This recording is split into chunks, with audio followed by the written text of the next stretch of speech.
Hello दोस्तों, hello student. कैसे हैं आप लोग? सब लोग अच्छे ही होंगे। और हम लोग लास्ट वीडियो में हम लोगों ने पढ़ा था एसिड बेस को। हमने कहा था कि कंटिन्यू रखते हैं। और एसिड बेस एक्चुअली में इनऑर्गेनिक पोर्शन में भी पढ़े जाते हैं और ऑर्गेनिक पोर्शन में भी पढ़े जाते हैं। इनऑर्गेनिक पोर्शन में different different scientist different different theory हम लोग पढ़ते हैं। और फर्स्ट ऑफ ऑल जो बेसिक थ्योरी जो कि बचपन क्लास से हम लोग पढ़ते आ रहे हैं, ये आर्हेनियस कॉन्सेप्ट की। तो उस थ्योरी के मैंने बहुत सारे एडवांटेज भी बताए थे, बहुत सारे कुछ लिमिटेशन भी आए थे। लिमिटेशन क्या आए थे मैं उसे रिकैप करना चाहता हूँ। उन्होंने एक सॉल्वेंट के तौर पर जो है एक्वा सॉल्वेंट को नेसेसरी कंडीशन उन्होंने कंसिडर किया था। बट हमारे आज जो थ्योरी हम पढ़ने जा रहे हैं वो थ्योरी बिल्कुल डिफरेंट है। डिफरेंट क्या है? उसके लिए कोई सॉल्वेंट हमें नेसेसरी कंडीशन नहीं है। जैसे हम लोएरी ब्रोंस्टेड थ्योरी को हम लोग पढ़ने जा रहे हैं। उन्होंने इस थ्योरी में क्या क्या इस थ्योरी का क्या कहना है, इस थ्योरी में हम लोग क्या बात करते हैं, इस थ्योरी से हम लोग को क्या सीखने को मिलेगा। वो इस थ्योरी वो थ्योरी इस थ्योरी से वो थ्योरी किस तरह डिफरेंट है, वो हम लोग देखने जा रहे हैं। देखो,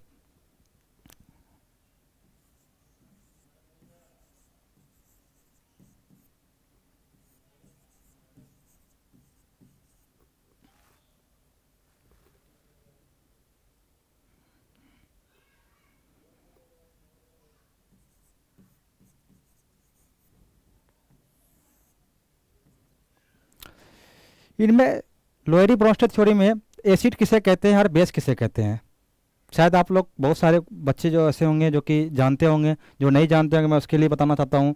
एच प्लस डोनर, जो स्पीसीज एच प्लस डोनर होते हैं वो एसिड कहलाते हैं। और एच प्लस एक्सेप्टर जो होते हैं वो बेस कहलाते हैं। तो आप कहोगे सर इसमें क्या न्यू बात है? ये तो आर साहब का भी कहना था कि जो एच प्लस डोनर होते हैं वो एसिड कहलाते हैं। बट डिफरेंट है। उन्होंने एक सॉल्वेंट के तौर पर नेसेसरी कंडीशन में एक्वा सॉल्वेंट को उन्होंने लिया था। बट लोअरी प्रोसेस थोड़ी उससे डिफरेंट इसलिए है क्योंकि ये किसी भी फेज में, चाहे गैसेस फेज, सॉल्वेंट में, ये लिक्विड फेज, ये एच प्लस डोनेट करने वाले स्पीसीज को जो है वो एसिड कहते हैं। और उस उनमें क्या था, ओ एच निगेटिव आयन जो प्रोड्यूस करते हैं वो बेस कहलाते हैं। बट यहाँ ओ एच का कोई तो कहानी है ही नहीं। यहाँ पर जो है एच प्लस एक्सेप्टर कहलाते हैं बेस, जो एक्स प्लस एक्सेप्टर होते हैं। आप कहेंगे ये कैसी बात है? चलो देखते हैं हम लोग कौन सी स्पीसीज ऐसे ऐसे हैं। बहुत सारे एग्जाम्पल हम लोग करने जा रहे हैं जो कि हम लोग देखेंगे कि एसिड और बेस दोनों इक्विलिब्रियम में कैसे अचीव अचीव करते हैं। और दोनों के एक दूसरे से कंजुगेट एसिड और कंजुगेट बेस से क्या रिलेशन है। देखो,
देखो कहीं कहीं एच प्लस को हम लोग प्रोटॉन भी कहते हैं।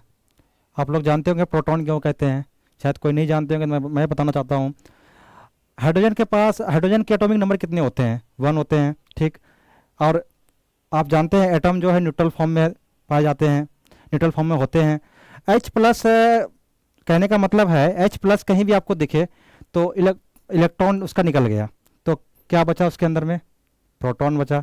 एक single proton, single electron. Electron तो उसका निकल चुका है, इसलिए एच प्लस को कभी कभी क्या हम लोग कहते ही हैं प्रोटॉन। और ख़ास करके स्पेशली हम लोग जब एसिड बेस पढ़ते हैं तो प्रोटॉन ही हम लोग कहते आ रहे हैं, कहते हैं प्रोटॉन ही। इसलिए एच प्लस डोनेट या प्रोटॉन डोनर स्पीसीज एसिड कहलाते हैं। और प्रोटॉन एक्सेप्टर स्पीसीज जो है बेस कहलाते हैं। या एच प्लस आयन भी आप कर सकते हो, ठीक है। चलो मैं एग्जाम्पल के तौर पर मैं देखता हूँ।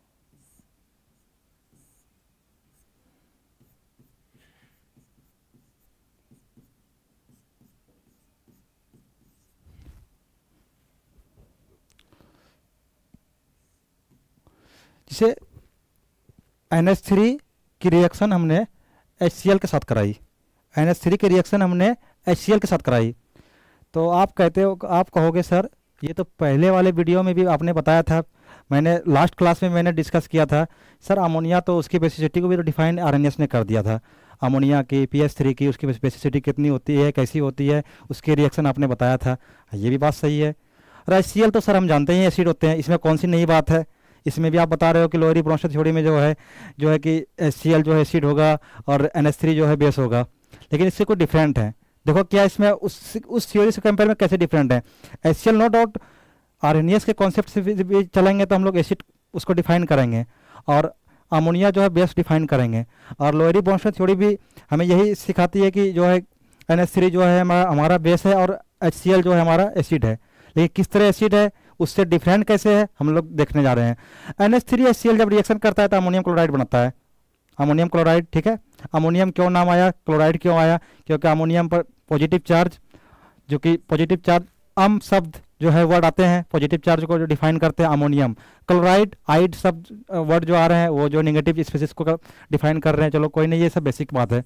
अमोनियम क्लोराइड, अब फर्दर वो डिसोसिएट होकर के अमोनियम आयन और Cl नेगेटिव आयन। ठीक है, अब देखो वो थ्योरी जो है उससे थोड़ा डिफरेंट कैसी है।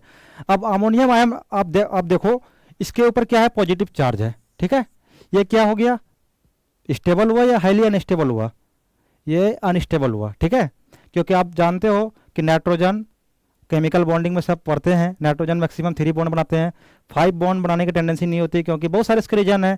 उसके लिए अब एक्स्ट्रा हाइपर वायलेंट कंपाउंड बनाने के लिए जो है क्या क्या कंडीशन होते हैं, वो सब तो जो है केमिकल बॉन्डिंग जो हम लोग पढ़ेंगे तो जानेंगे। बट हाँ, ये पार्सली जो है कुछ टाइम के लिए अपने लोन पेयर को डोनेट करते हैं किसी भी स्पीसीज को, लेकिन वो परमानेंटली नहीं करते हैं। तो ये H+ को जो है H+ को निकालना चाहेगा ना, क्योंकि 4 बॉन्ड तो बनाते नहीं हैं, 3 बॉन्ड से ज़्यादा तो बनाते नहीं है, लेकिन बनाते हैं कुछ टाइम के लिए बनाते हैं। ठीक है, इसीलिए तो रिएक्शन से हम लोग बहुत कुछ बनाते हैं। अगर वे कोई रिएक्शन करेगा ही नहीं लाइफ में कोई भी स्पीसीज, तो हम उससे कुछ प्रोडक्ट के फॉर्म में कुछ कर नहीं पाएंगे। बट कुछ टेंडेंसी होती है, कुछ टाइम के लिए करते हैं, जैसे कि हमारा यहाँ पर अमोनियम आयन का काम क्या है, बहुत सारे काम होते हैं। आप मेडिसिन सेक्टर में जब जाओगे अमोनियम आयन का बहुत सारे काम आपको देखने को मिलेंगे इन द मेडिसिन सेक्टर में। बट यहाँ अमोनियम आयन हम देख रहे हैं, एसिड और बेस हम पढ़ने जा रहे हैं, तो एसिडिटी इसको देखने जा रहे हैं। अमोनियम आयन जो है फर्दर ये प्रोटॉन को लूज करना चाहेगा, H+ को लूज करेगा। अब बताओ कि H+ लूज करने का मतलब है डोनर किसी को डोनेट करेगा, है ना। H+ को डोनेट करने का मतलब है, मीनिंग्स कहने का मतलब है कि ये एसिड कला गया, किनके अनुसार, अकॉर्डिंग टू लोअरी ब्रोंस्टेड के अनुसार। ठीक है, अब H+ कला गया। अब बताओ यहाँ पर कहीं पर हमने वाटर सॉल्वेंट लिया, नहीं लिया ना। और आरएनएस थ्योरी में क्या था, उसमें नेसेसरी कंडीशन वाटर सॉल्वेंट लिया, उसको हम लोग अलग अलग करके HCl को वाटर में डिजोल्व करते थे, तो वो हाइड्रोजन H+ आयन प्रोड्यूस करते थे। जैसे कोई बेस मेटल ऑक्साइड या किसी के बेस हम लोग एल्कली मेटल के generally alkali metal alkaline metal जी बेस बनाते हैं, स्ट्रॉन्गल बेस। ठीक है, उनके बेस को जब हम जो है एल्कली को जब हम वाटर में डिजोल्व करते थे तो OH नेगेटिव आयन प्रोड्यूस करते थे। लेकिन यहाँ पर हमने वाटर लिया, नहीं लिया ना। वाटर कहीं पर दिख रहा है आपको, नहीं दिख रहा है। कहीं भी सॉल्वेंट दिख रहा है, नहीं। हाँ, अमोनिया भी सॉल्वेंट होते हैं, सॉल्वेंट अमोनिया को भी हम लोग लिक्विड अमोनिया को जो है सॉल्वेंट की तरह बिहेव करते हैं, बट हमने यहाँ पर एक्वा सॉल्वेंट का यूज नहीं किया, इसलिए थोड़ा सा उससे डिफरेंट थ्योरी है। इनके क्या एप्लीकेशन है, क्या एडवांटेज है, हम लोग देखने जा रहे हैं। देखो अब ये H+ यहाँ पर डोनेट किया, ठीक है, तो यहाँ पर H+ डोनेट करके H+ और NH3, ये NH3 न्यूट्रल फॉर्म में अमोनिया बना के ये गैस बन के अब वो निकल जाए या कुछ भी आप यूटिलाइज कर लो, कैसे भी करो, ये आप पर डिपेंड करता है आप अमोनिया गैस का क्या करना चाहोगे, है ना। अब ये Cl नेगेटिव आयन, अब Cl नेगेटिव आयन क्या करेगा, अब देखो आगे चलकर एक थ्योरी हम पढ़ेंगे, ठीक ना। अब ये प्रोटॉन को एक्सेप्टर करेगा, क्या करेगा, Cl नेगेटिव आयन स्टेबल कितना है, नहीं है, हाँ है, ठीक ना। जैसे जैसे हम लोग आगे बढ़ेंगे Cl के बारे में भी पढ़ेंगे, बट अभी समझ लो कि Cl नेगेटिव आयन इस पर चार्ज है, और कोई भी चार्ज स्पीसीज अधिक टाइम तक क्या स्टेबल रह सकता है क्या, नहीं ना। अरे कुछ किसी के पास जैसे कि हम लोग I नेगेटिव है ना, Br नेगेटिव, उसको कुछ टाइम के लिए स्टेबल मान भी लेते हैं, क्योंकि उनके पास d ऑर्बिटल होते हैं, है ना। इनके पास भी होते हैं, ऐसी बात नहीं है, बट उसके कंपेयर में ये तो जो है कम स्टेबल ही होंगे, बट स्टेबल ये भी होते, ऐसी बात नहीं है। बट हम इस रिएक्शन की, इस पार्टिकुलर रिएक्शन की बात कर रहे हैं, तो Cl नेगेटिव आयन जो है प्रोटॉन को एक्सेप्टर करना चाहेगा, ठीक ना। जैसे अमोनिया बनकर बाहर निकल रहा है, कहेगा Cl हम भी बाहर निकलेंगे, हमने तो कोई फेज डिसाइड किया ही नहीं है, नहीं किया है। और आप जानते हैं कि न्यूट्रल मॉलिक्यूल जो है जब बनकर बाहर निकलता है तो रिएक्शन जो है फेवरेबल कंडीशन में जाती है, चाहे उसकी एंट्रोपी बढ़ती है ना। जैसे NH3 ये भी गैस बनकर बाहर, HCl को मैंने लिया, HCl भी हमारा गैसेस फेज में भी हमारा हमें मिलते हैं। ये भी हमें जो है एक समझने का वे हम लोग समझ रहे हैं, ठीक है, कि रिएक्शन आखिर में आप बोलोगे सर क्यों NH4 जो है NH3 बनकर H+ बनकर बाहर निकलेगा, फिर रिएक्शन जो बैकवर्ड की तरह ही देखने को मिलेंगे हमें। बट हम conjugate acid and conjugate base अभी आपको नहीं समझाए हैं, ठीक ना। अभी बस इसके जस्ट मैं आपको conjugate acid and conjugate base बताने जा रहा हूँ, ठीक है।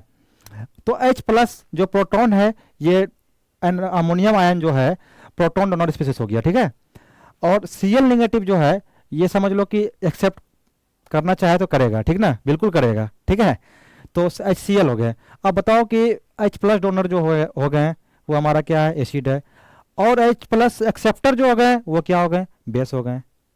अब बताओ कि इसके conjugate acid and conjugate base आपको define, conjugate acid and conjugate base क्या होते हैं, मैं आपको फर्दर नेक्स्ट वीडियो में मैं आपको बताने जा रहा हूँ। Thank you.